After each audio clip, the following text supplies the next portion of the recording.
వచ్చినప్పటి నుంచి నా ఇంటి పక్కనే ఈ జరుగుతున్నటువంటి ఏదైతే రోడ్డు మీద కట్టడాలు ఆపాలని కోరుకుంటూ వచ్చాం. దరిదాపు అంటే 12 సంవత్సరాల నుంచి పోరాటం చేస్తున్నాం.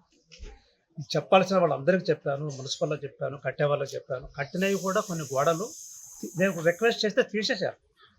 తర్వాత వీళ్ళు మొండికి పడి కడతా ఉంటే నేను మున్సిపల్‌లో వెళ్ళి అడిగా, "ఏం సార్ మరి మీరు అడ్డుకోవట్లేదు, మరి కాలనీ వాళ్ళంతా ఇబ్బంది పడుతున్నారు. దయచేసి మీరు దీన్ని అడ్డుకోవాలి సార్" అంటే వాళ్ళు ఏమన్నారంటే, "నువ్వు ఇక వినకపోతే కోర్టుకు వెళ్ళడమే, మేము చెప్తే కూడా వినడం లేదు" అని వాళ్ళు చేతులు తీశారు. దాంతోటి మేము హైకోర్టుకి వెళ్ళాం. హైకోర్టు పోవాలంటే మామూలు విషయం కాదు కదా సార్.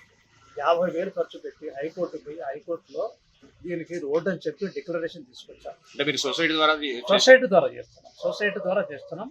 సొసైటీ వాళ్ళందరూ నా వెనకాల సపోర్ట్ చేస్తారు. చేయండి సార్, మీరు చేయండి అని చెప్పి వాళ్ళందరూ కూడా ప్రోత్సాహం చేయడం, నా వెనకాల ఉండడం.